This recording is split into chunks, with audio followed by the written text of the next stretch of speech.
शिक्षण हेच खरे सामर्थ्य या विचाराला केंद्रस्थानी ठेवून आर्थिकदृष्ट्या दुर्बल आणि गरजू विद्यार्थ्यांच्या शैक्षणिक वाटचालीला बळ देण्यासाठी अशोक छाजेड चॅरिटेबल ट्रस्टच्या वतीने आयोजित करण्यात आलेल्या भव्य शैक्षणिक साहित्य वाटपाचा सामाजिक उपक्रम स्वातंत्र्य दिनाच्या औचित्याने आज मोठ्या उत्साहात आणि आनंदमय वातावरणात संपन्न झाला।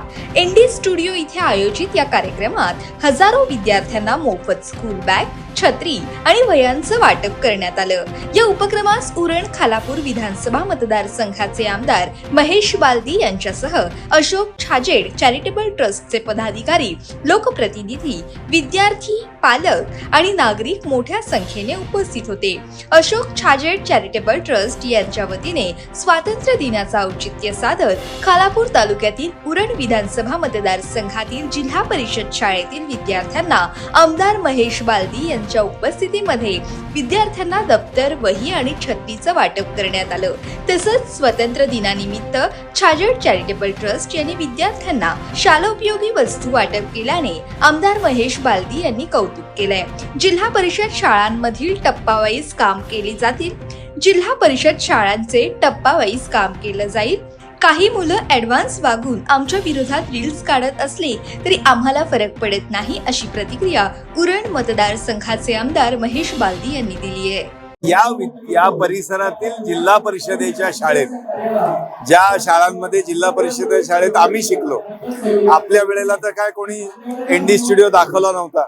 आज एनडी स्टुडिओचं तिकीट 1000 रुपये आहे। तर हे सर्व विद्यार्थ्यांना आपल्या परिसरात काय काय चाललंय आणि हे राज्य शासनाचं आहे हे दाखवण्याचं हे एक प्रयोजन होतं।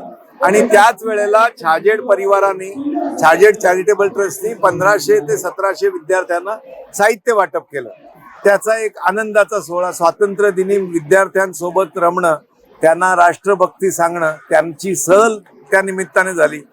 त्याच्याकरता आजचे आयोजन होतं, त्याकरता मनपूर्वक धन्यवाद। मंत्री येणार होते, मंत्री आले। मंत्र्यांची मुंबईत बैठक लागली। या एनडी स्टुडिओची व्हिजिट आहे।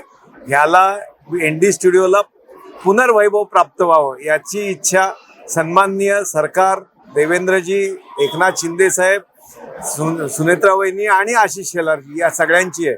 आणि म्हणूनच एवढं स्टुडिओ सरकारने घेतल्याचं गेल्या अनेक, म्हणजे माझ्या मते तरी इतिहासात पहिल्यांदा आहे। आणि याचं आता मराठी सिनेमे, मराठी नाटक, मराठी रंगभूमी करता उपयोग व्हावा ही राज्य शासनाची मनीषा आहे। आणि ती पूर्ण करण्याकरता त्या दिशेने सांस्कृतिक मंत्रालय जोरात काम करतंय।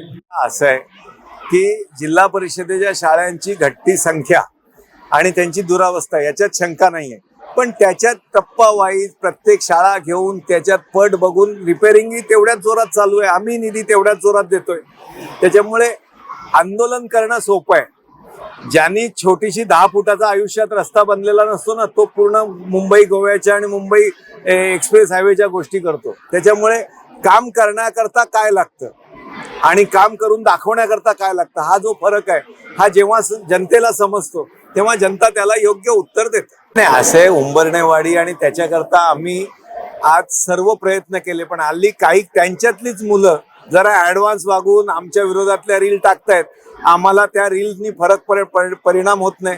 त्या आदिवासींकरता, आदिवासी समाजाकरता, मग ते इरसालवाडी असेल किंवा आमची घेरावाडी असो, हास्याची पट्टी असो, या सर्वांकरता मी आमदार झाल्यानंतर जेवढा वेळेला हास्याच्या पट्टीत गेलेले कोण होते हो यापूर्वी आमदार, इरसालवाडीत 3-3दा गेलेला मीच होतो। त्याच्यामुळे मला त्या रीलनी परिणाम नाही।